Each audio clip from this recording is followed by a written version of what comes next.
Warning: the following podcast contains strong language which some listeners may find offensive.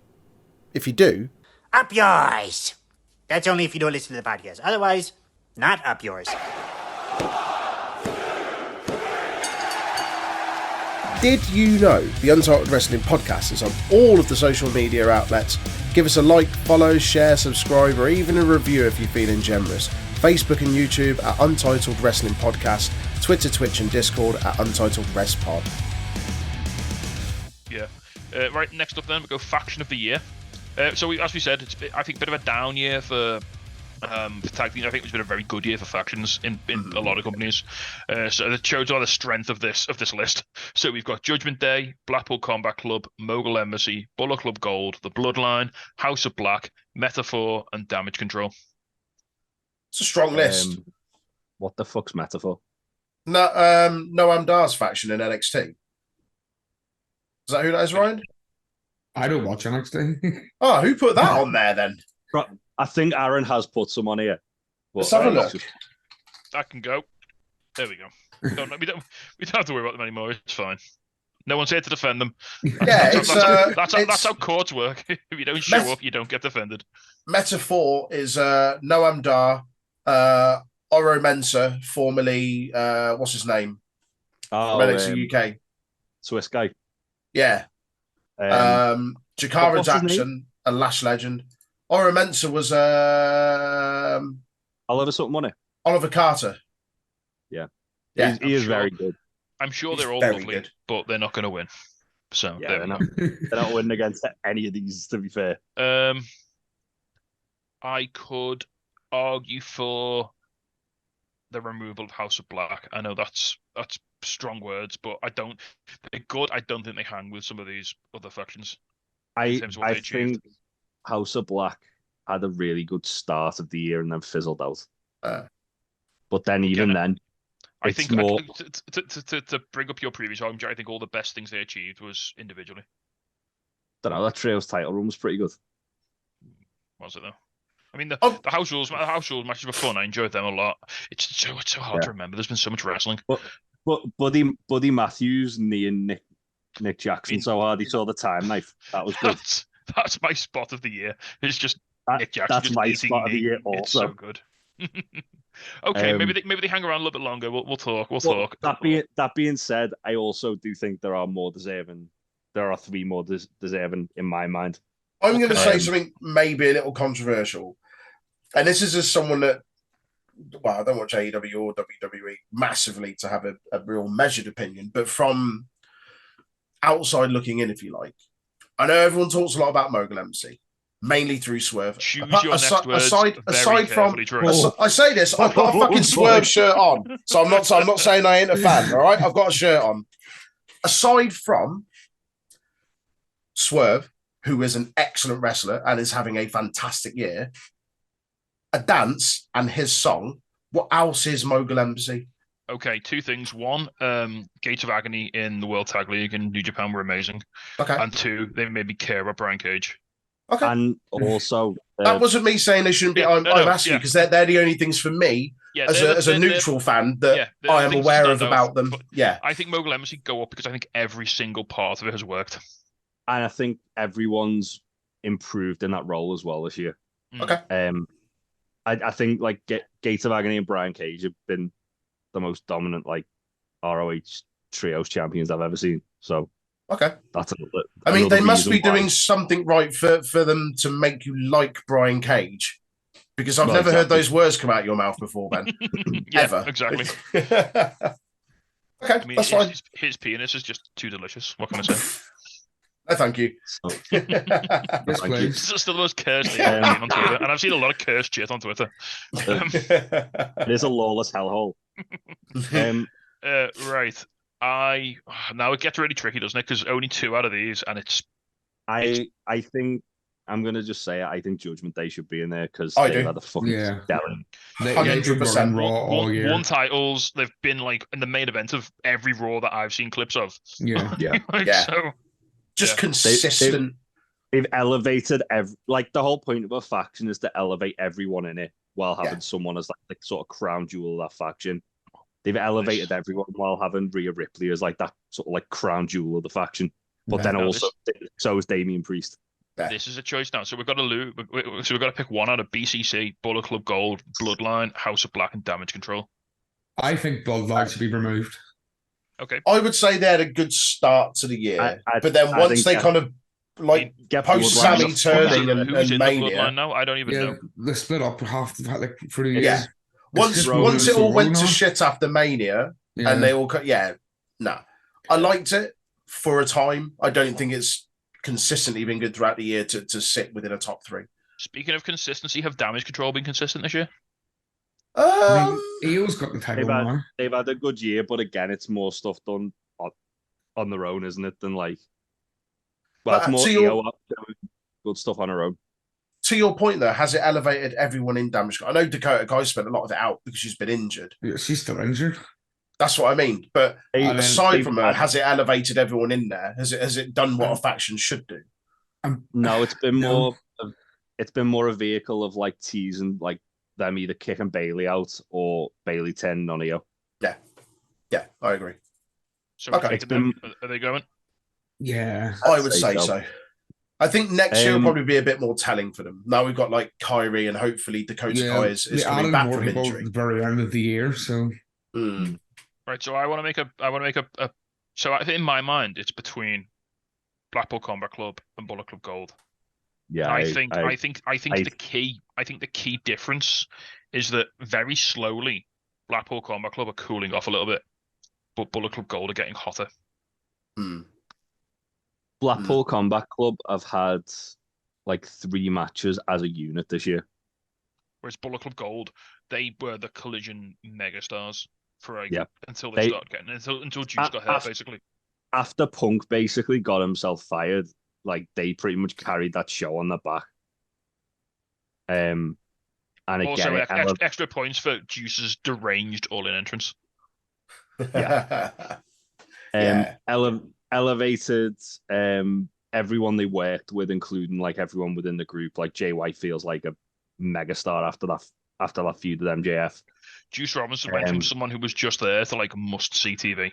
Yeah, Juice Robinson went from a guy who's like essentially like a jobber to the stars to being like a star, a genuine like threat to people. And we've already spoken about what the Gun Club have achieved. The only arguing factor for me with BCC would be the matches they have had as a unit have all been outstanding. But they've been few and far between. But they've been few and far between. Where it has very much been more of kind of like having Mox doing bits, having Danielson when he's they've been doing their own thing rather than doing it as a group. Yeah, they're more kind of like with it, the way that it kind of portrays the faction. It's more sort of like as they're all singles wrestlers who wrestle for the same sort of cause as opposed to an actual unit. Yeah. But then, like the match they had, the final battle against FTR and Mark Briscoe, outstanding. Stadium Stampede was outstanding. The Blood and Guts match again, outstanding. So there is an argument to be made there for them, but I do think it's more of a what they've done as singles guys, whereas Bullet Club Gold have had like tons of like 6-man matches and they've all elevated each other and the talent they've worked with. Okay, I'm happy. Argument. So then we have to pick a winner then out of Judgment Day, Mogul Embassy, and Bullet World. I could hear any. I think it might be Judgment Day, you know. I think it's Judgment Day. I fucking love Bullet Club Gold and Mogul Embassy, but I think Judgment Day as a unit have achieved more this year than pretty much anyone else. Priest, still Money in the Bank. You've got the tag team titles have been on them for God knows how long. Dominic was NXT North American champion, Rhea Women's champion.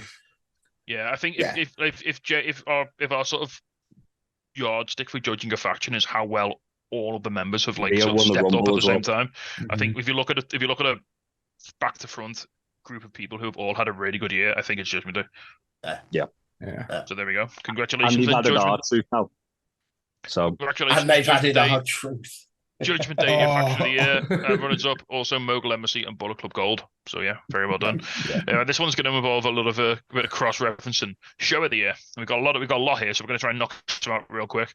So we've got AEW All In, Ring of Honor Final Battle, WWE Backlash, WWE Money in the Bank, WWE WrestleMania Night 1, AEW All Out, AEW Full Gear, New Japan Dominion, GCW Bloodsport, GCW Joey Janela Spring Break, 8th, New Japan Wrestle Kingdom, and GCW Backyard Wrestling. I am surprised Forbidden Door hasn't been dropped in there. Forbidden Door was good, but there was better shows that both promotions did, I thought. Fair. Unless you want to make a case for Forbidden Door. Does anyone want to add any of the other Ring of Honor shows as well? Because, I thought Super Card of Honor was fantastic, but I also think there were better shows than all of the Ring of Honor shows. So are we happy with that list to go with that list, and we'll start whittling it? Because it would be really good to whittle this as opposed to expanding on it. You can get rid of the Backyard Wrestling right now. I was going to say, bin that right off. Backyard Wrestling's in as a meme. I always enjoy them. I didn't think it wasn't as good as last year. No, I didn't think win last year. It won last year, but this year it wasn't as good. Last year's was genuinely fantastic. I also think you can get rid of Bloodsport too. Yeah, I didn't think it was. I liked it. There's been better years. I thought this was one of the best ones he did, but yeah, sure. I'm happy for it to go. I think there's 3 or 4 better on that list than Bloodsport was this year. Yeah, no, 100%. Anyone want to talk about New Japan? I watched Dominion live, and I watched Wrestle Kingdom. This was the first year in a few years where I hadn't watched it live, so I was kind of just like dipping in and out of it. I thought it was a fine Wrestle Kingdom, but I do think it's defined by one match, which is the Omega Ospreay match, more than it is as a whole. Yeah. Don't get me wrong. Like that's not to say there weren't really good matches on there. Bishamon and FTR had a banger. There was it Dominion that Sonata won? It wasn't Wrestle Kingdom, was it? That Sonata won the belt. Sonata won it. It wasn't Dominion either. Was it not? I believe it was Sakura Genesis. Okay, fair enough. Dominion was like his first high-profile defense. That's what I'm thinking of. Okay.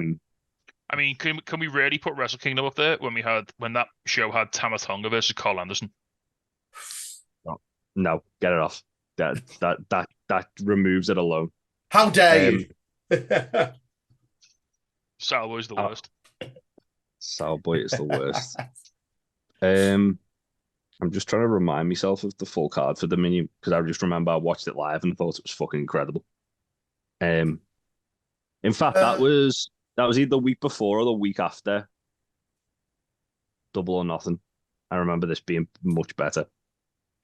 Let me just get the card up because I know the main event was Yota Tsuji versus Sonata, which was fucking outstanding because it was Yota Tsuji's like debut as like his new sort of gimmick that he was doing.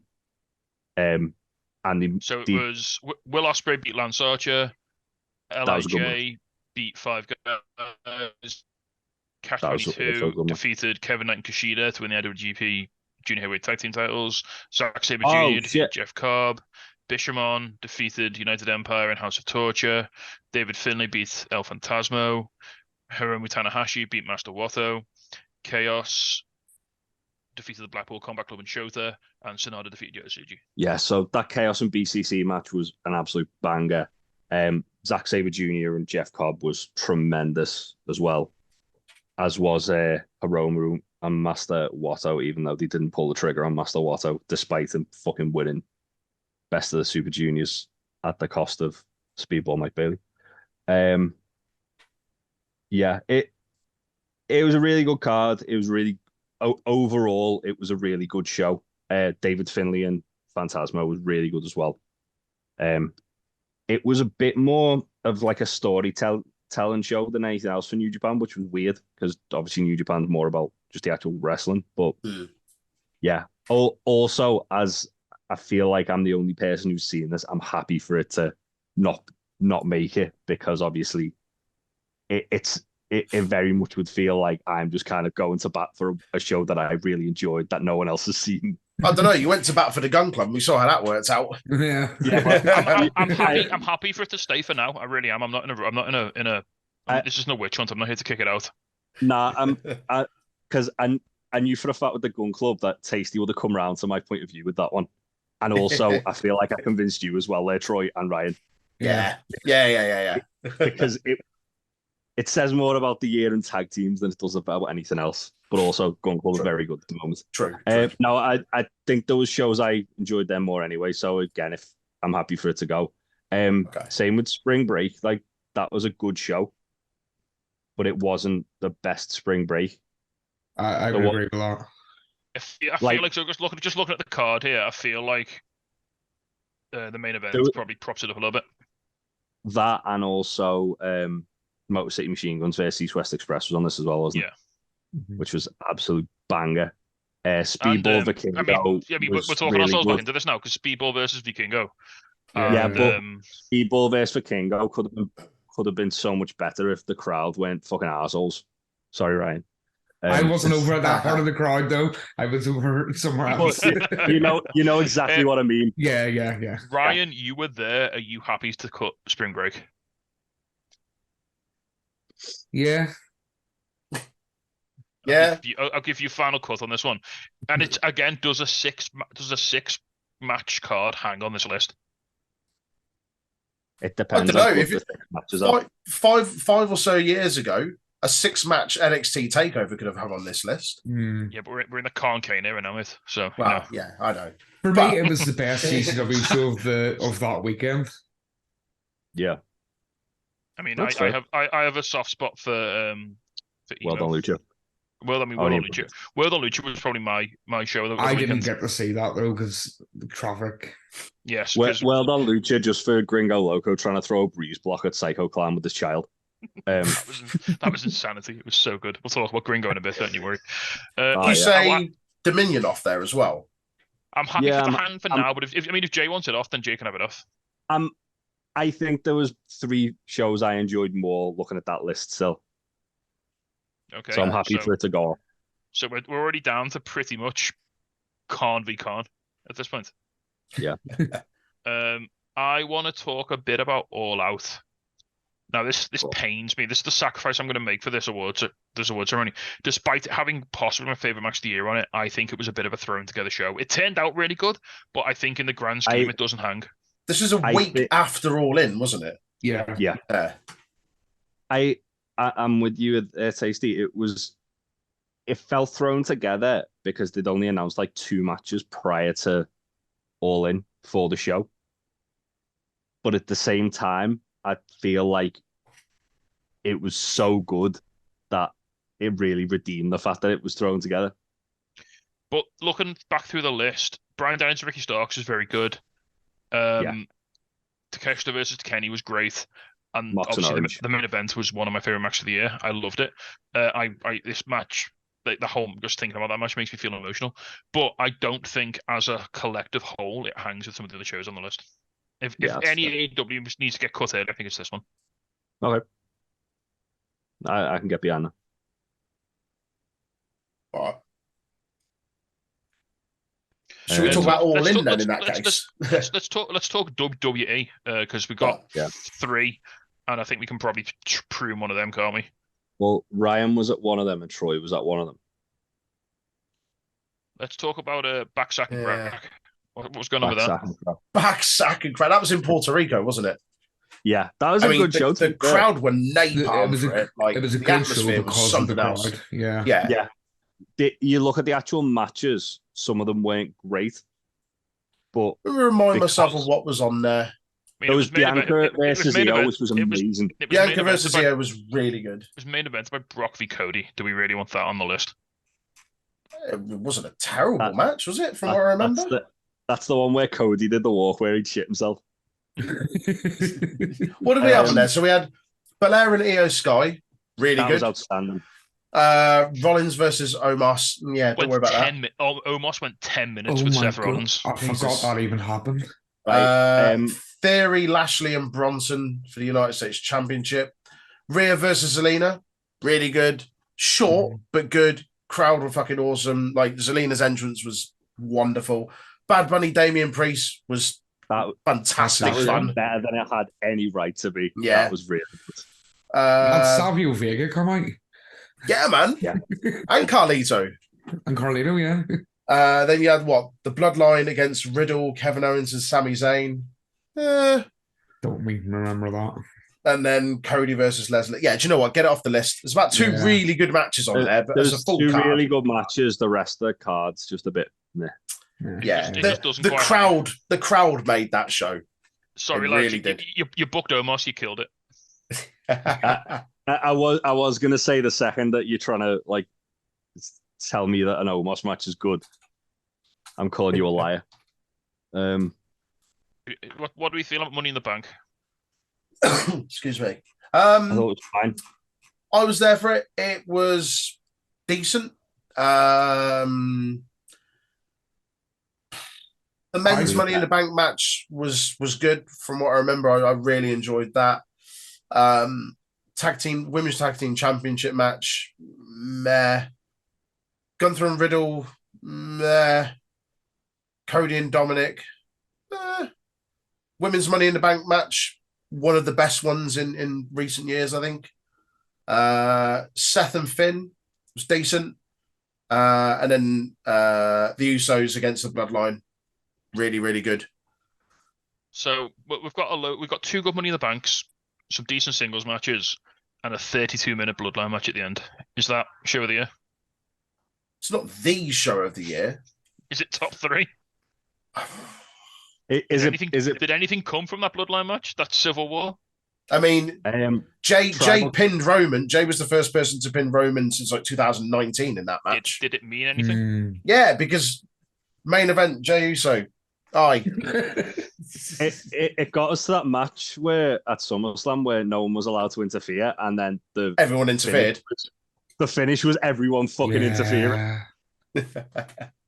Which, if we had a worst match of the year, fun fact, would have been my top because it just was nonsense. Yeah. I think it's easy to be kind of biased towards this because I was there and because it was in London as well. And this is something I was going to mention about All In, and it's not because All In was good. I was there as well, as were the majority of us. Is it heightened though by the fact that it's in the UK? Like going a little bit like to what we're saying about Backlash, the crowd were awesome for it. And watching it here at home, it sounded like it was awesome. Yeah, the match quality wasn't there, but the crowd carried it through a lot. I think maybe the similar thing could be said of this. There were certainly better matches on the card than Backlash. Okay, well, let's compare the two WWE shows. Was it better than Mania? Night one? Nah, I don't think it was. So does it was better. It was better than Night 2 of Mania. Oh yeah, I mean, yeah, that's not hard. I've done live streams that have been better than Night 2 of Mania, mate. So we'll take it off, and then we'll have a look. We'll switch gear. We'll have a look at Ring of Honor, Final Battle. I know this is recency bias, so I want to make sure we're not recency biased here. We're not what? Sorry. Recency biased means the things that you saw most recently you favor because you remember them better. I think when this show was really, really good, it was outstanding. When it was good, it was really, really good to outstanding, I should say, rather. The Black Taurus versus what's-his-face Vikingo match was excellent. Survival of the Fittest is always good fun. And so was the main event. And the Jay Briscoe Memorial match as well was fucking excellent.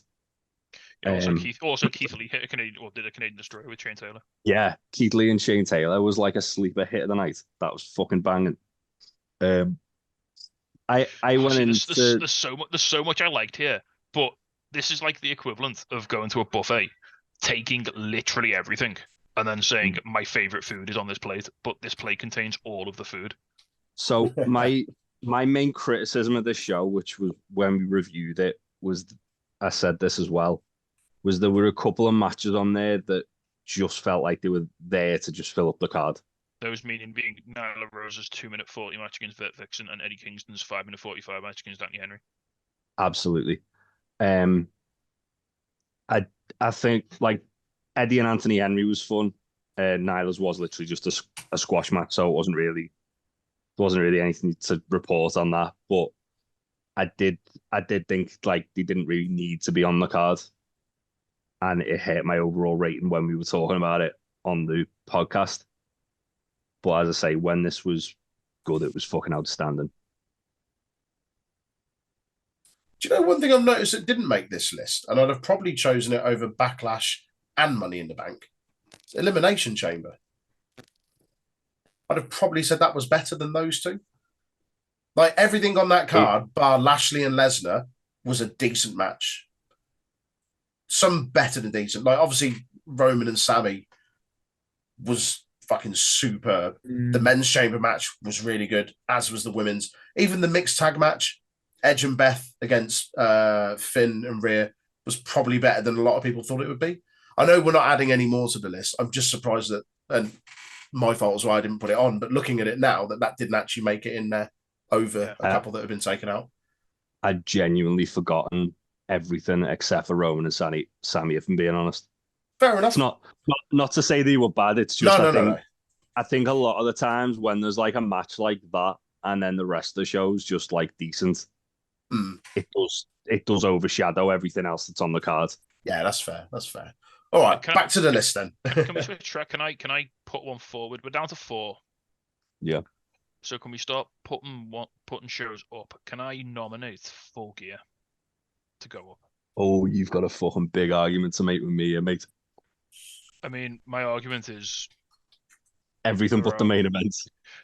Right, where's this like bad faith argument that the main event was bad coming from? I didn't think it was bad. I just thought it was overbooked, and it wasn't for me. Right, but it was. It was an excellent wrestling match. Yeah, it was an excellent wrestling match, but it just the last 5 minutes really hurt it for me. But to say a pay-per-view that served up Orange Cassidy beating John Moxley, Julia Hart's ascension to championship gold, that's Texas Deathmatch. Yeah, which is yeah. All right, yeah, Texas Deathmatch. Fuck it, get up. And that's before you even go into Chris Jericho and Kenny versus the Bucks, which was better than it had any right to be. The Golden Lovers versus the Young Bucks too. Yeah. Oh god, that's fair. And also that ladder match, which was fucking dope. Remember when Brody King murdered people? That was true. Brody King killed Realistico. He like actually ended his life. It was great. Yeah, I'm happy for it to go up there. I as I say, I didn't like the main event, but I thought everything else on there was excellent. Because it made Jay White look weak. Oh, boo-hoo. Someone lost a title match. No. It wasn't anything to do with that. It was to do with the whole fucking overbooked mess that was the last 5 minutes. I still haven't watched the main event yet, but the words coming out of it by a couple of people I spoke to said it was Vince Russo levels of booking for the last 5 minutes. I'm not sure how true that is. I wouldn't go that far.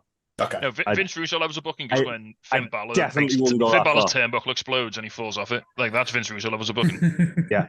Divine intervention. It was just essentially there was tons of run-ins. Yeah. Right. And they were teasing something that was going to happen that didn't happen. There was all the devil stuff which they've been teasing was going to happen, which didn't happen, and it left a bit of a bad taste in people's mouths about it as well. So this is the one. This is the one where Adam Cole was originally going to defend the title for MJF, but then he drove back in the ambulance, and which was a bit sort of. I think that's TV, why I've got a bit of a bad taste in my mouth about the match as well. To be honest, is that they did this whole angle around the show, and it was the one match that absolutely didn't need it. They did not need to add any more bells and whistles to that because match. As they proved, they could just go out there and have a really good 30-minute match, and everyone can just really enjoy it. Yeah, as I say, I feel like it worked in spite of the booking because MJF and Jay White put on a really good match. But for someone who's, I'm going to say this quietly because Sarah sat over there, for someone who's been like gradually souring a bit on MJF as a title run. I think this match gave it a shot in the arm for me in terms of piquing my interest. Yeah, until Revolution when Swerve kills him. So That's are cool. we happy to raise up mostly on the back of Swerve's house? I mean, it literally has my match of the year in it, so I feel like I'd be remiss not at least giving it its flowers. Right, let's talk about Mania Night 1 then. Mania Night 1. What do we have? Cena and Austin Theory. Dog shit. It was. Ryan, it was. You were there, so why don't you talk about it? When did Shane do a fall over? Was that night two? two? Oh, that might have convinced me to put it on the list. I enjoyed night 1 over night 2, so that's why I put it on the list, Phil. Yeah, I agree. It was far and away what was the card? Well, you had Cena and Austin Theory, which was shit. You had the men's. We're off to a flyer here, aren't we? Yeah, the men's fatal 4-way tag match was better than it should have been. That was better than it should have been. Yeah, I remember that. Yeah. Not KSI. Seth Rollins and Logan Paul was a banging match. Yeah. 6-woman tag match was good. Yeah. Ray and Dominic, outstanding. Yeah, that was very good. Was that the cinnamon toast crunch match? Yeah, sure. I mean, that had like the best entrance I've ever seen in wrestling. I think with Dominic's entrance there was phenomenal. Yeah, and then you had Rhea and Charlotte, which was outstanding, superb. Yeah, big fan of that. We'll just skip over Pat McAfee and The Miz, and then you had Kevin Owens and Sami Zayn versus the Usos, which was the main event, which was outstanding as well. This was WWE actually remembering to give fans a feel-good ending to a WrestleMania. Yeah, man.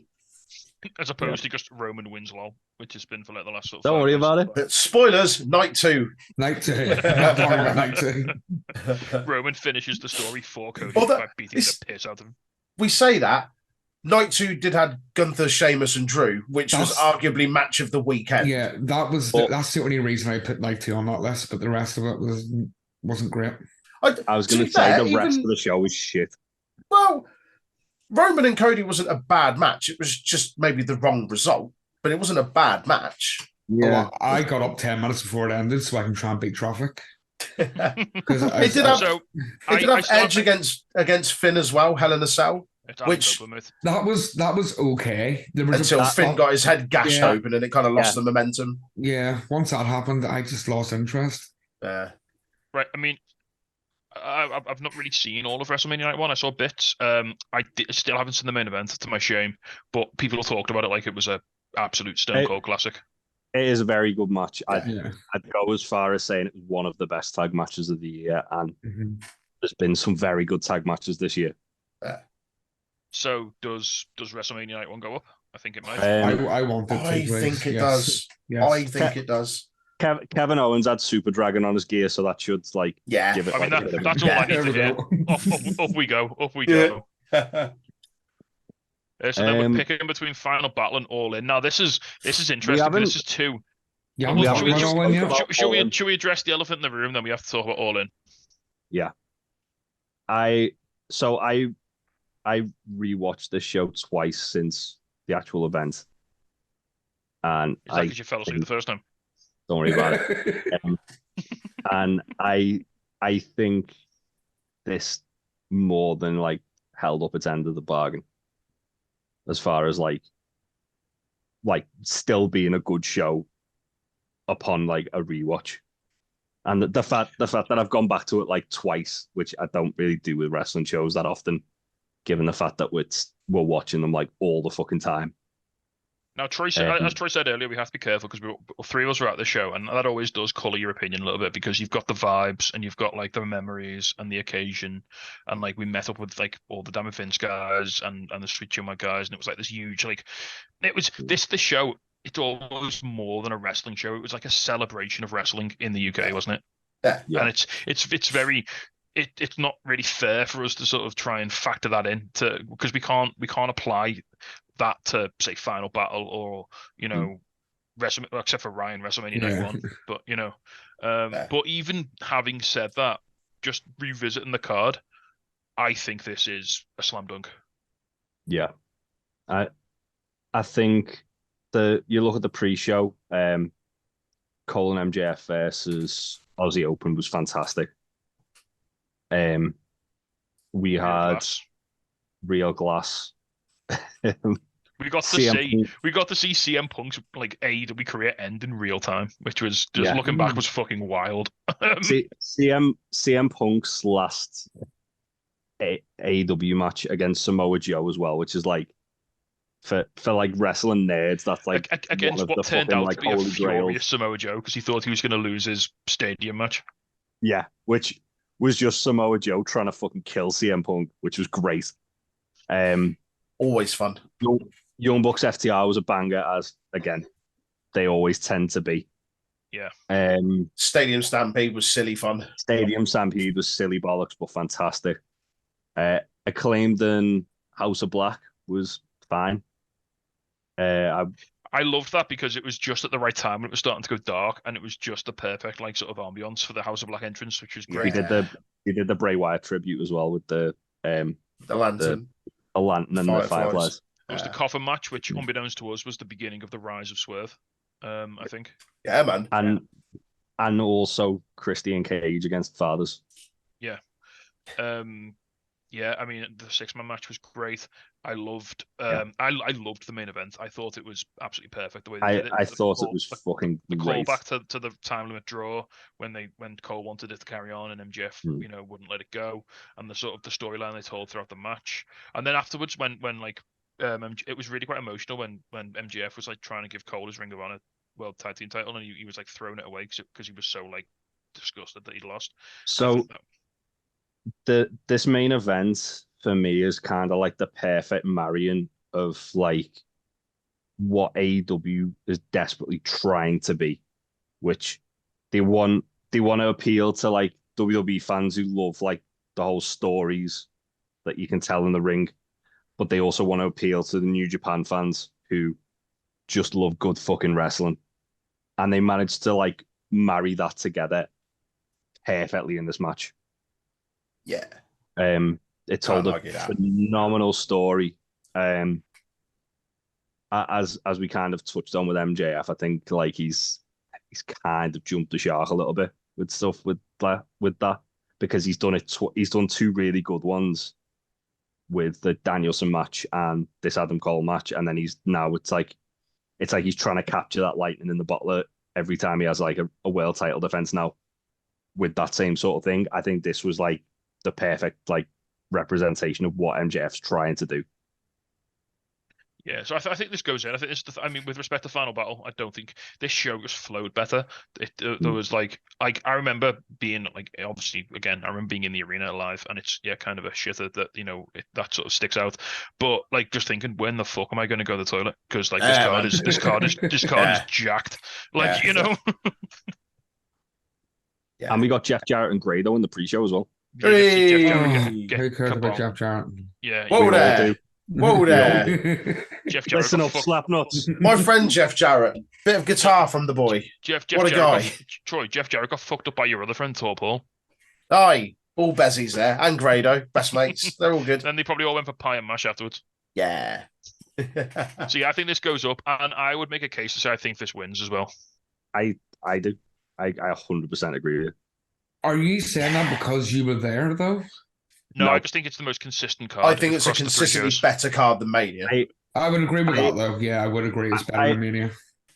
So because I wanted to kind of like take that bias away, that's why I rewatched it twice. That's why Jay got so hammered that he fell asleep during the show, because he didn't want to be influenced by the experience of being there. Not to do with Aaron just feeding me alcohol all day. That's Jay's level of professionalism. He wanted to take himself out of the equation. No, but I would have done this regardless anyway. Just rewatched it just to see if it did hold up. I've done it with pretty much every wrestling show that I've been to that's been filmed, where I can to see if it does hold up, or if I'm just like kind of washed up in the whole fucking moment of I was there. Sometimes it doesn't hold up. This more than held up. Yeah. So you're happy with all in? I think we found a winner, haven't we? Plus, Okay. he had Eddie Kingston sparking out the Reese, which was fucking outstanding. Okay, so then our show of the year officially is AEW All In with WrestleMania Night 1 and Full Gear in the finals. Hello, yes, Danhausen here. Danhausen has been summoned. You must love this podcast housing, the Untitled Wrestling Podcast housing.